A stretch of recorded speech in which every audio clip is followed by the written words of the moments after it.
Concept आता है यहाँ पर एपीहेलियन और पेरीहेलियन का।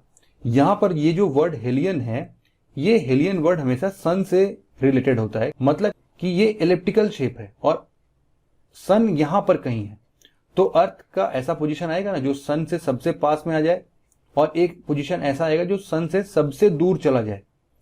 जो सबसे पास वाला सिचुएशन होगा उसको हम लोग बोलते हैं पेरीहेलियन, और जो सबसे दूर वाला पोजीशन होगा उसको हम लोग बोलते हैं एपीहेलियन।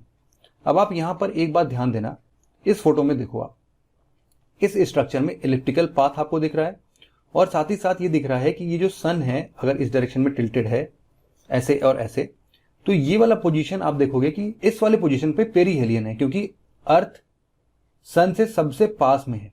यहां पर डिस्टेंस कितनी बताई जा रही है? 147 मिलियन किलोमीटर से, ये 147 मिलियन किलोमीटर, और यहां पर कितना किलोमीटर है? ये 152 मिलियन किलोमीटर से, मतलब कि 5 मिलियन किलोमीटर का अंतर पड़ता है। ऐसे देखने में तो बहुत कम लगता है यहां पर, लेकिन असल में आप समझ पा रहे होंगे कि 5 मिलियन किलोमीटर कितना ज्यादा होता है। इसके आधार पर अर्थ जो है जब यहां पर होता है, तो यहां पर आप क्या देख रहे हो? कौन सा हेमिस्फीयर सामने है उसके? आप देख रहे हो सदर्न हेमिस्फीयर जो है वो इसके ज्यादा साइड में है ना, टिल्टेड है यहां पर। तो इसीलिए आप देखोगे कि ये पेरीहेलियन लगभग 3 जनवरी को होता है। 3 जनवरी में हमारे यहाँ क्या होता है? ठंडी का सिचुएशन होता है। तो चूंकि भले ही अर्थ सन के सबसे पास में है, लेकिन फिर भी नदर्न हेमिस्फीयर में ठंडी होती है। क्यों? क्योंकि नदर्न हेमिस्फीयर सन से दूर होती है। यहां का सदर्न हेमिस्फीयर जो है ये सन की तरफ टिल्टेड है, नॉर्दर्न हेमिस्फीयर जो है वो सन से दूर है। इसीलिए नदर्न हेमिस्फीयर में ठंडियां देखने को मिलती है 3 जनवरी के टाइम पर, और लगभग 3 जनवरी के टाइम पर हम पेरीहेलियन का सिचुएशन देखते हैं। जस्ट ऑपोजिट 7 जुलाई के टाइम पीरियड में हम लगभग एपीहेलियन का कंडीशन देखते हैं, और यहां पर अर्थ सन से सबसे दूर होता है।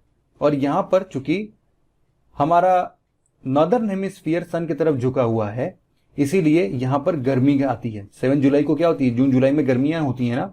तो इसका मतलब ये है कि 5 मिलियन किलोमीटर का जो अंतर है ये उतना प्रभाव नहीं डालता है जितना प्रभाव अर्थ के टिल्टिंग होने के कारण पड़ जाता है। तो कभी आपसे अगर डायरेक्टली कोई पूछे कि क्या सन जो है और उसके रेस्पेक्ट में अर्थ है, वो अर्थ पेरीहेलियन पोजीशन पे है या एपीहेलियन पोजीशन पे है, तो इसका सीजन के साथ कोई रिलेशन है क्या? तो आप बोलोगे देखो रिलेशन तो कुछ नहीं है, ये डिपेंड करता है कि टिल्टिंग कहां पर है। क्योंकि यहां तो सबसे पास में है पेरीहेलियन में, लेकिन फिर भी नदर्न हेमिस्फीयर पे ठंडी का सिचुएशन है। आप देखो ना 3 जनवरी को विंटर वेकेशन चलते हैं, उस टाइम पे बच्चों की छुट्टियां चलती हैं, तो बहुत ठंड होती है इस टाइम पर, लेकिन जबकि अर्थ जो है वो सन के सबसे पास होता है। इसीलिए ये पेरीहेलियन और एपीहेलियन का कोई पोजीशन ये कंसीडर हम नहीं करते हैं। ठीक है।